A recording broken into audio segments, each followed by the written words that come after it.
time out of your day and coming to this wellness seminar. If you have not, please sign in. That is how we'll keep track of who's here and get the points added into your wellness scores.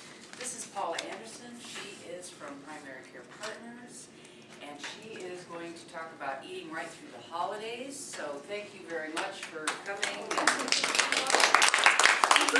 Trying to help those of us that struggle through the holidays get through the holidays. Well, thank you for having me here. I want to say first off, right off the bat, I'm not a dietitian and I'm not a nutritionist.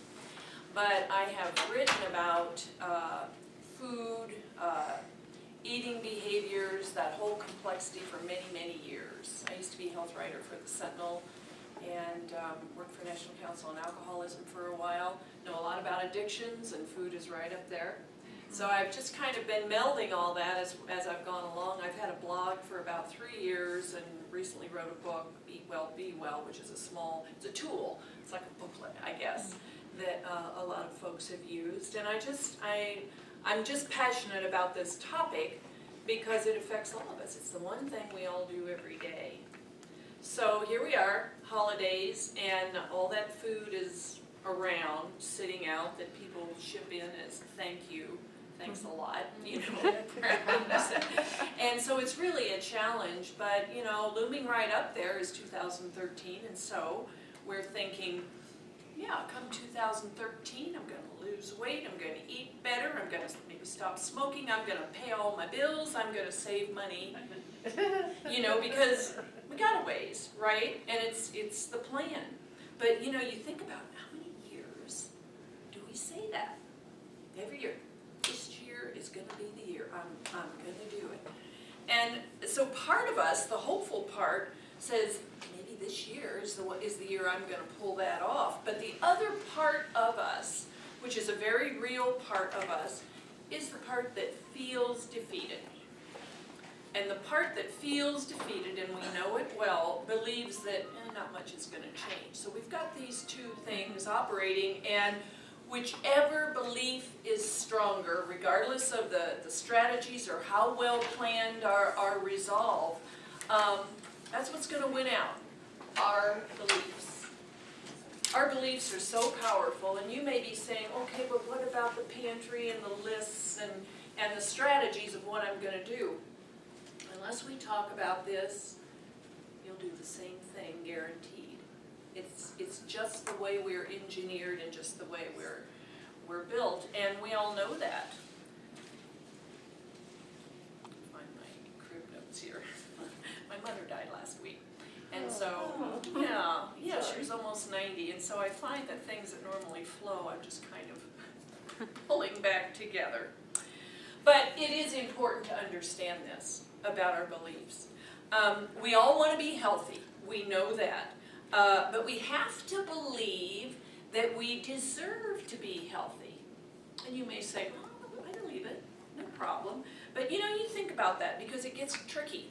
You know, a lot of us received messages a long time ago, before we really realized they were being installed, that made us doubt what we deserve, if you think about it. Caused us to believe otherwise, and those things are hard and those roots are deep. So that's where the strategy is going to come in. We have to start with a new belief that we deserve to have healthy bodies, and we all do. There's not one of you that wouldn't think the person next to you deserves to be healthy. But sometimes when it comes to ourselves, we're really not quite so generous. We have to believe we deserve the nurturing and the nutrition that it takes to get there. And guaranteed, nutrition will get you there. It will get you there. You know, we know that, we read about it, but, you know, we can all say, why is it so hard? It's not lack of information, because you know there are plenty of books and magazines and documentaries, Food Inc., Forks Over Knives, you know, all that stuff. So why is it so hard? The information is there. It's because it's not cerebral. There are those times when we can be crystal clear about what foods we're going to eat more of and what foods we're going to eat less of. So if I were going to do a PowerPoint, I I really only have 2 screens, and it would be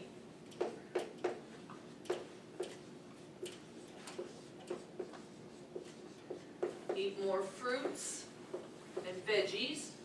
Not totally, I'm just saying eat more fruits and veggies. There's one. Second screen would be eat less, I won't list it, junk crap. There you have it. But even at that, you know that. So, you know, what's the confusing part of all this? Why is there such a complexity in approaching this? Maybe sitting right here, you know, you don't have the emotional triggers present that you do when you make the choices that aren't so good. So, emotional triggers, what might they be? What might be an emotional trigger? It's not here. Stress. Stress from family. You know, it's amazing the stresses that you can just kind of handle here at work. You know you can handle them. You know you get through them, but when you go home, you're dealing with oftentimes the same unresolved thing, whatever that is. Well, we're all familiar with that. That's life. That's the human experience. But it is definitely a stressor. And if you've been eating salads and apples all day long, and you get home and the person next to you is surfing the remote with the remote and not saying a word, could be a stressor, or maybe they are saying a word and that's the stressor. But the point is, you know, you're heading right for the brownies. Rocky Road. A rocky road, there you go. Exactly. Because we change channels. So, you know, so what does that mean? A channel is like a frequency. A channel, when we're choosing the foods that are good for us, means that we're feeling good about ourselves, we're feeling good about this moment right now, and it's going to be very easy to do the things that invest in our health. Those channels change depending on our thoughts, which produce emotions and which produce feelings. So if you transport out of this room and you're at home, or maybe you've got some work conflicts, those are real, or maybe you've got teenage children, very real, you know, those things can really start pushing your buttons, and you are on a different channel. And if you are on a different channel and not aware of where you're tuned in, and that's the key, you're not aware, you're just there, you're going to have different choices. It's the way we're built. It's the way we're wired. I had a job once out at Enterprise Car Rental, and I just did it for some extra cash flow or whatever. I did not like the job. I did not want to be there. I tried to be compliant with policies, procedures, and all of that stuff. You know, don't knit at the reception desk, like with customers, you know, all that kind of stuff.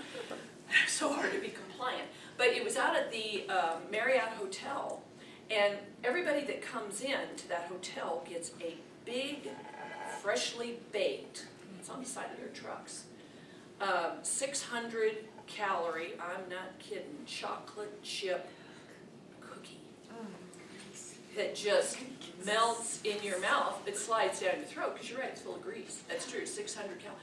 And I'd be there at that desk, and I could smell those cookies down there, you know, and they'd come up and they'd say, here, have a cookie. So I'd have one.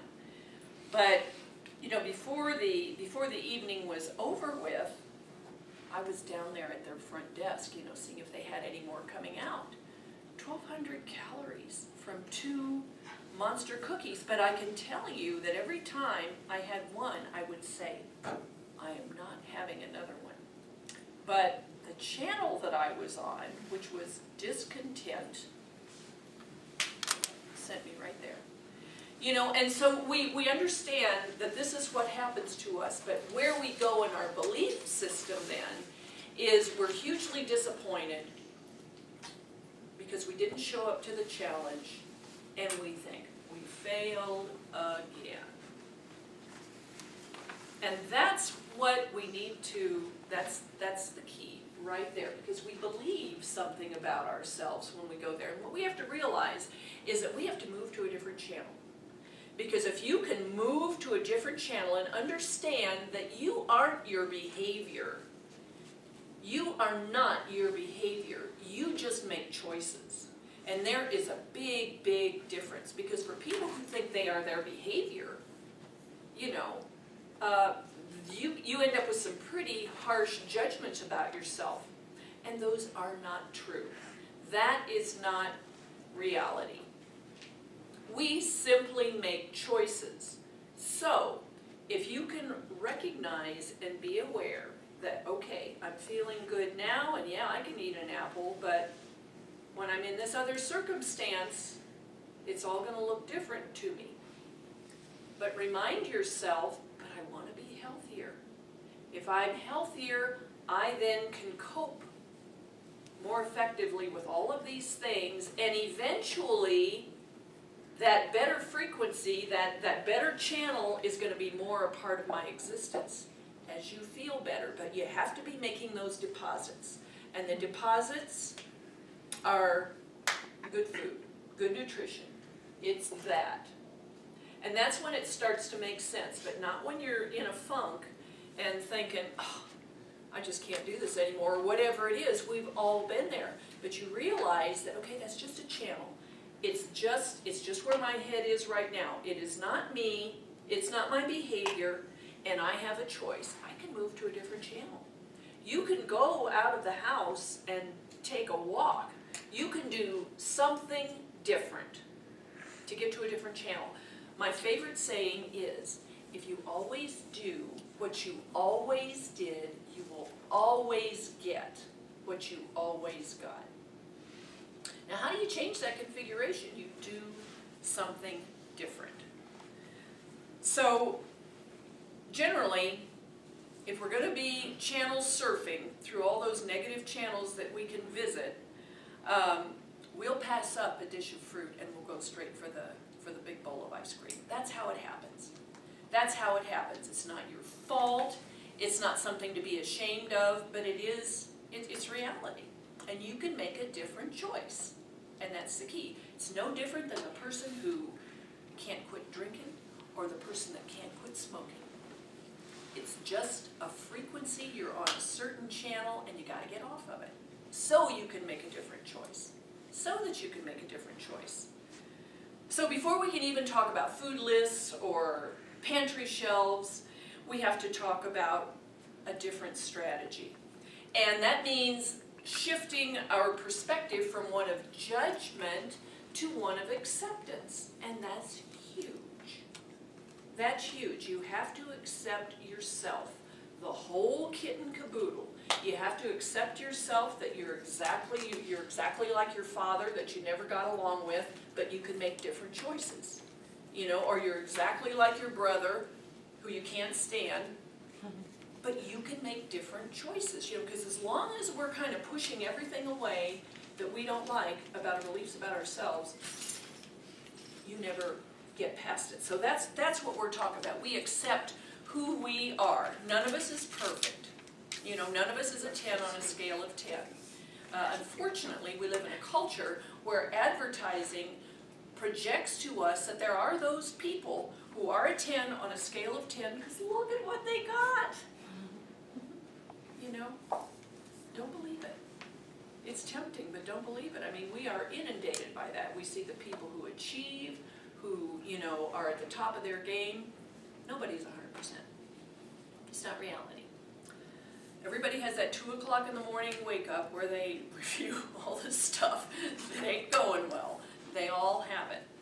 Okay. And the other thing that I want to share too is that we live in a culture where we from a cellular level, are programmed to eat things that aren't good for us, and that's sugar, fat, salt. You know, our grandparents and great-grandparents were getting food off the farm. And that food, because of the way it was raised, unprocessed, with not a lot of chemicals and all, had a lot more nutrients than what we get today. And those nutrients were, I mean, there's a frequency to them. And it affects your body on a cellular level. So when World War II came along, and we learned about assembly line production just because of the war effort, and food went that direction, you could buy everything off the shelf. Well, everything on the shelf had sugar, fat, or salt. TV dinners came along in the 50s. It was all about convenience, and we started letting go a lot of that stuff that would have made us a much healthier country. Because, you know, we're not healthy right now, overall. And so sugar, fat, and salt, because it was in everything, it's housed in our cells. And I say that because I was born in the 40s. And so when all that food came along, I became addicted to the salt and the sugar and all of that. And if I were standing here with a big bowl of Lay's potato chips in front of me, it'd be very difficult not to go through the whole bowl. You know, it's just that way. I recognize that. My strategy is I never buy it. But it doesn't mean that I'm not tempted to eat it. And we're all kind of conditioned that way. No matter how well we eat, some Wendy's fries will, more likely than not, always kind of taste a little bit good. You know, and I mean, it's just the way we are. So it's important to recognize that, but that's what makes the battle so tough, because it's everywhere. It's everywhere. So the strategy is to keep it simple. You know, to start down this path is to keep it simple. So here we are at December, is it the 4th or the 5th? 5th, okay. And it's not 2013 yet. You know, we think, oh gosh, I'm going to eat everything I want now because then I'll be ready for my New Year's resolution. It's not going to work that way. It really won't, and you know it. You know it. But if you could start keeping it simple, let's say for the next 3 weeks, you're not going to gain any more weight. You're going to eat better. Just maintain where you are. You're not going to lose. You're just going to be right where you are. You're not going to lose ground. How's that? You're not going to lose ground. So the way to do that is to integrate 2 choices in your life right now. This is my strategy, and I've had enough people try it, and they say, this really does make a big difference. And the first is water. How many are pop drinkers in here? None? Oh, there you go, Hubris. Yeah, pop is a tough one. Is it Dr. Pepper? Diet. Diet Dr. Pepper. All right. Dr. Pepper is one of the toughest, you know. So I would say, regardless of what your eating habits are, what you drink or whatever, and of course, you know, diet or not diet, but the pop drinks do have a lot of sugar in them, so it's kind of tough. But still, rather than cutting out anything, drink water. Drink water. Now, you know they say 8 glasses of water a day. You may say, oh, you came in here, you're going through all this for 20 minutes, and now you're saying just drink water. Is that the takeaway? Well, it is kind of, but with a new spin on it. You know, a glass of water is not a tumbler of water. And sometimes we think that because everything comes in those biggie-sized cups. This is a glass of water. You see how full it is? That's 8 ounces right there. That's all it is. It's really not that much. I mean, it's probably the melted ice from one of those big old jumbo drinks. What do you think about it? It's so easy.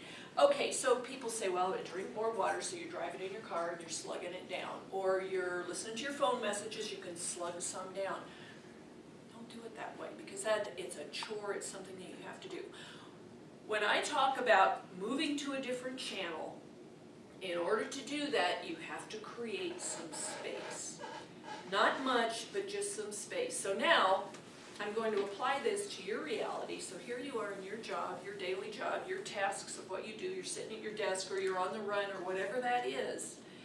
And your mind is like a hamster in a cage, because you're thinking about all the things, the tick list, all the things that you have to get done. And anything you do as far as eating or drinking something is on the fly. You're doing it mindlessly. So what I am saying is, self-aware and create some space so that you know what you're doing. That's all you have to do is observe. Between now and New Year's, that's all you have to do.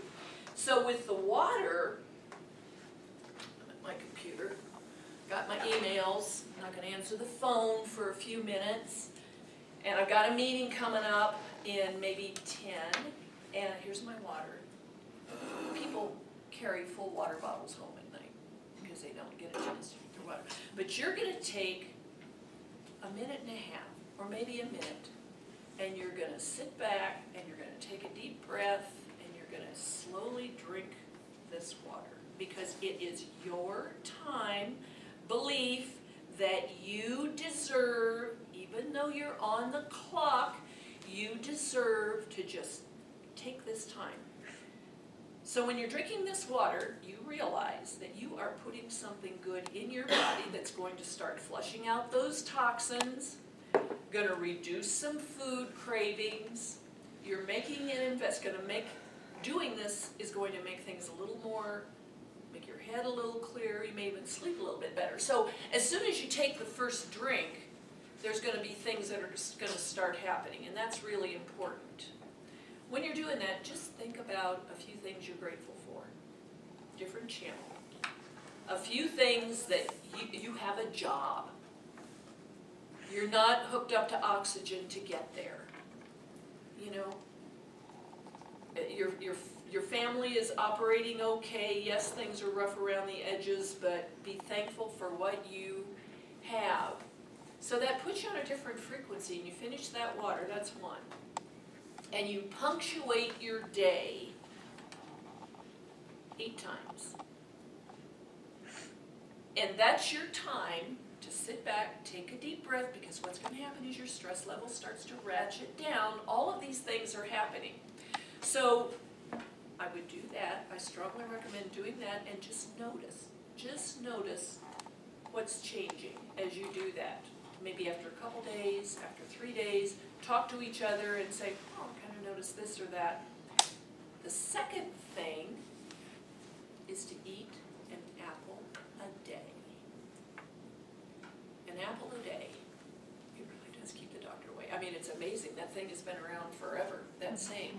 But if you eat an apple, they are doing so much research on the nutrients in even the skins of apples and what they can do for osteoporosis, bone loss, diabetes, inflammation, high blood pressure. It's downright fascinating.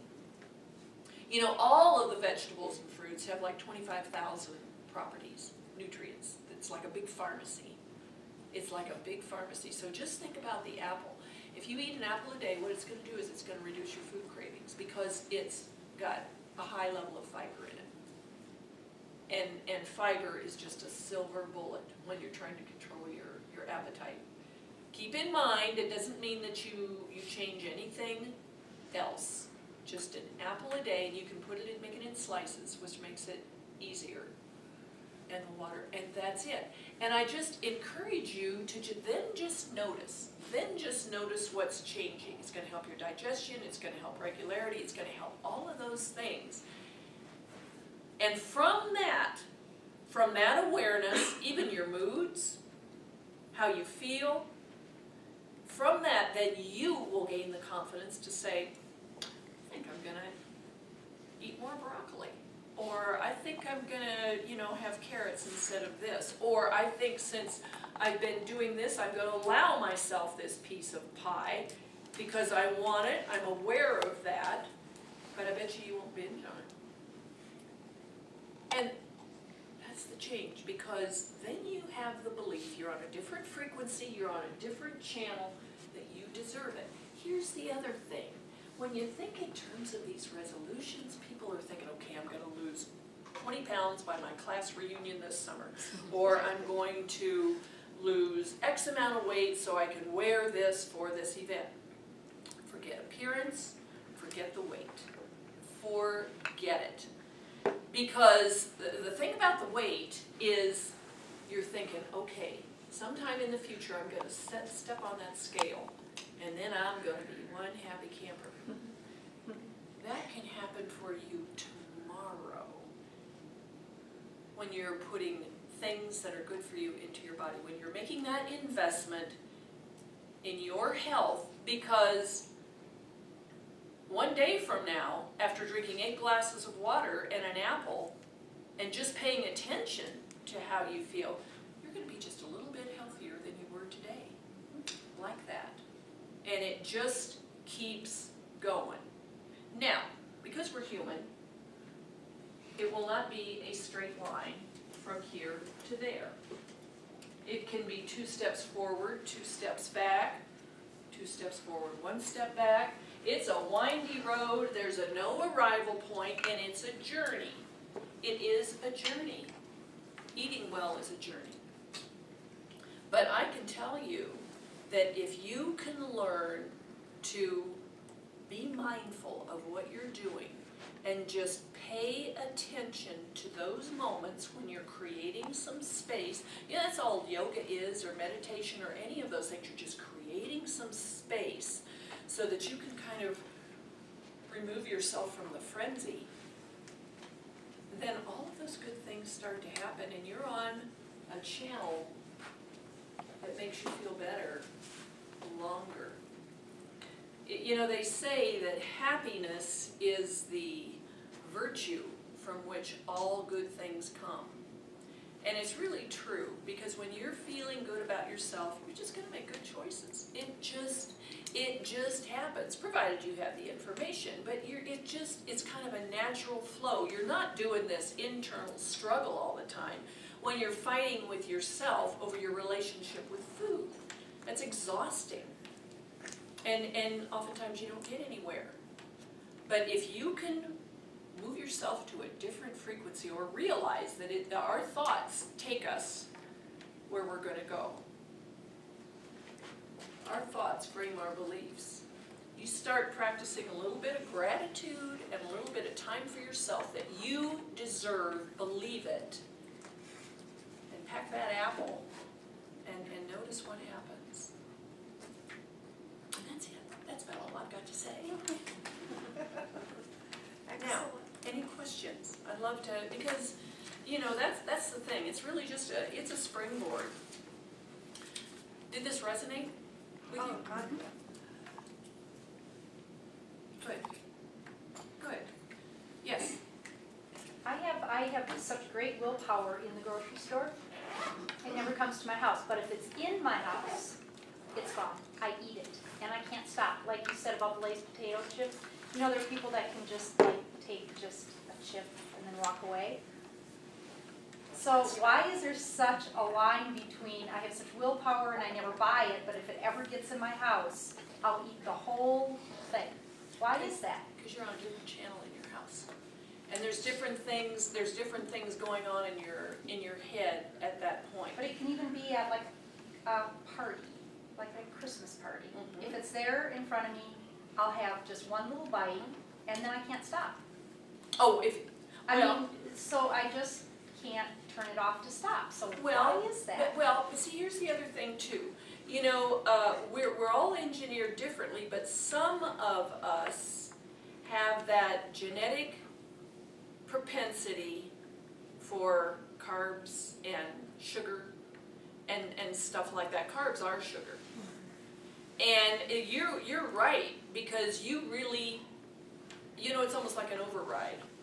It's almost, and I have that too. I can relate, because, believe me, when I was in school, when I was even in grade school, go to a party, forget the party, just go up to the refreshment table and park there. Truthfully.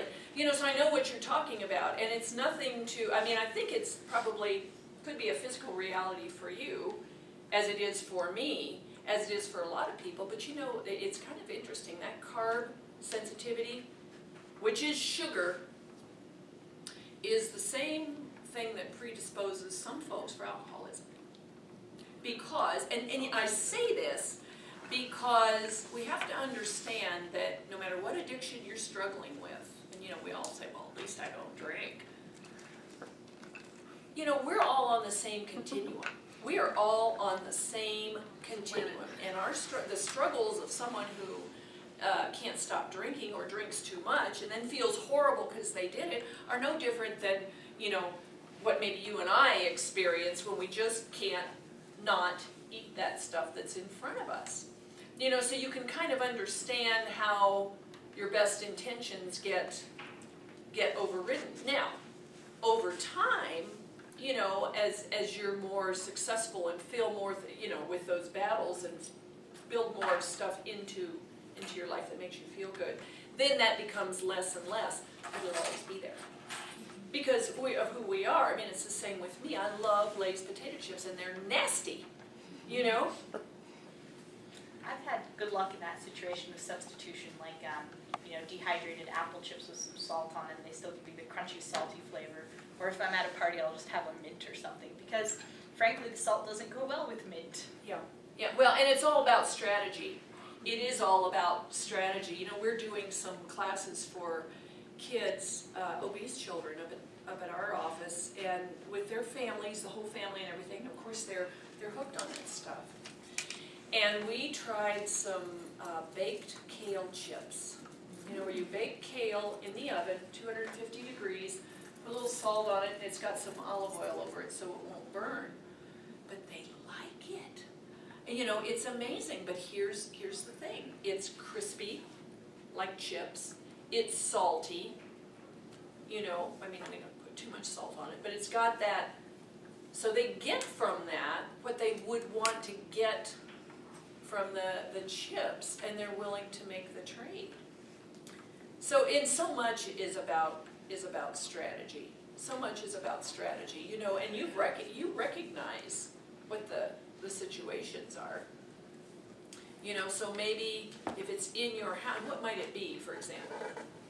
Oreo cookies, Oh. I mean, all this crap that Yeah. just isn't, but Yeah. I'll never buy it. I'm really good at the grocery store. Oh, I Shop see. the outside. But if it's in the But house, if it you're ever gets saying. in my house, like if someone else brings it in. I know at work it's hard. At work. It Well, is, it's but just you know, in amazing. this case, that's the key. You recognize that. You know that, so you don't buy it. If it comes in, so maybe you do eat more than you think you should have, just give yourself some absolution, understanding that, well, you know, yeah, I know that. Now, if someone told you, if you had diabetes and said you eat that and your sugars are gonna send you up to St. Mary's or something, you wouldn't do it. You know, you wouldn't do it. So, you know, that's kind of the difference. Or if you realize that this is something that was really detrimental. It's not just detrimental necessarily right away, but you know it's really not good for you. And of course, that's the insidious path, because that's how you get to the place that you never thought you were going to get to. You know, nobody made the decision that they were going to be 30 pounds or 40 pounds overweight. Nobody decided that. Nobody decided they were going to smoke 2 packs of cigarettes a day. And nobody decided they were going to develop a drinking problem. They're surprised and disappointed when they get there. But stay on that channel. That's the key. Any other questions, comments? I hope this was helpful to you and gave you some thoughts. Yeah, Jackie? I'd like to share something that works for me about water. Everything works for me about water now, but you know, a hot drink is very soothing to lots of people, including me. And you can just wrap your hands around that mug and sit down and relax. And since I am not a rester, I have to have like a real reason to sit down and rest. But the thing is, hot water works for me just Good. almost as well as a hot cup of like coffee or tea. Because it's the warmth. Because it's hot, and I sit down and it's relaxing, and you can get rid of a lot of your daily water by just realizing that, for me, realizing that a lot of what I like about a hot drink is that it's soothing and nurturing, and I think food is a very nurturing thing, anything. And the reason it is that it's hot, and I Right. sit down and I enjoy the warmth of the cup and just the warmth of the liquid and all of that. And you've recognized that. Yeah, and so it really, you know, over time, over years, I choose that a lot of Uh-huh. times. And that's a Because a lot of strategy. teas don't go with some Right. foods, and Right. sometimes you just don't want to do the whole thing. And coffee's good in the morning, but it's not good later. Right, right. Tea and Right, that's a all of good that. strategy. Yeah. Well, you know, you can also, with water, you can also put mint in it or something like that. It makes a difference. What I'm suggesting with this water, though, is it's a practice. I mean, you can think of it as a meditative practice or a yoga practice or whatever you want to call it. But as you're doing that, if you really do back away, I don't care if it's an argument or I don't care what it is, if you back away and do this, over time it becomes like a talisman in a way, because then you'll remember, okay, this kind of calms me down, and you know, you're creating that space. It's almost prayerful in a way, if I could say that, you know, because you're just trying to connect, because otherwise you can relate.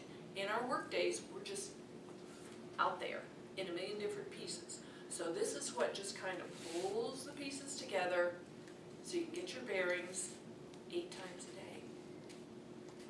So I'd be interested, I give you my card, it's got my email on it, and I would really be interested to see how this works for you if you decide to apply it. But I know you have to go back to work, I do appreciate your time, I've thoroughly enjoyed it. And if you ever have questions or anything, feel free to contact me. I do private consults too. Thank you. Thank you.